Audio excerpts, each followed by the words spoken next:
இன்றே டவுன்லோட் செய்து உங்கள் ஃபேவரட் ஷோக்களை என்ஜாய் பண்ணுங்க. நீ இல்லாம அந்த வீட்ல நான் ரொம்ப கஷ்டப்பட்டுட்டேம்மா. நான் யாரையும் குறை சொல்லல.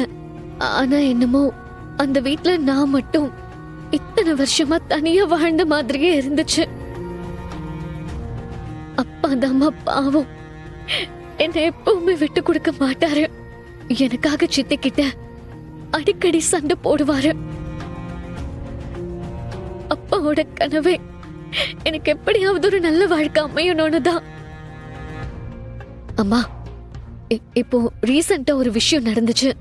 இத்தனை வருஷத்துக்கு அப்புறம் இப்ப மறுபடியும் உன்னை பத்தின தப்பான நியூஸ் எல்லாம் ஸ்ப்ரெட் ஆக ஆரம்பிச்சிருச்சு.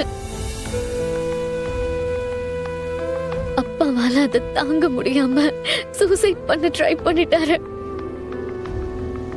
எப்படியோ கடவுள் புண்ணியத்துல அவருக்கு எதுவும் ஆகல.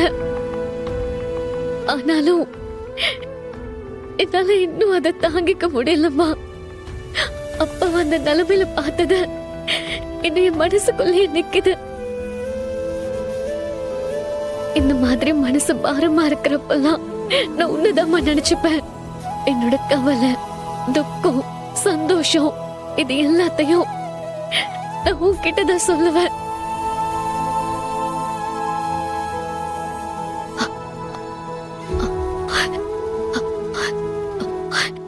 அம்மா, சாரிம்மா. நான் ரொம்ப நேரம் மடியில படுத்ததால உனக்கு கால் வலிக்குதாமா? அம்மா, நான் அயலிம்மா.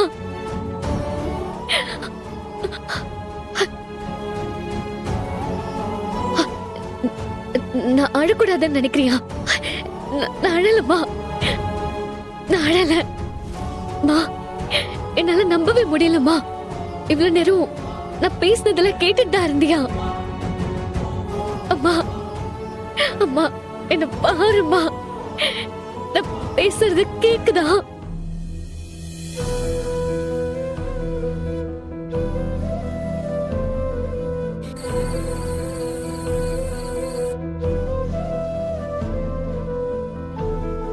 அம்மா, எனக்கு நம்பிக்கை இருக்கு. நீ கூடிய சீக்கிரம் குணமாயிடுவ. திரும்பவும் பழைய மாதிரி என்கிட்ட பேசுவ. உன்னை நான் சரி பண்றேம்மா. அதே சமயம் உன்னை இந்த நிலைமைக்கு ஆளாக்குனவங்களையும் நான் சும்மாவே விட மாட்டேன்.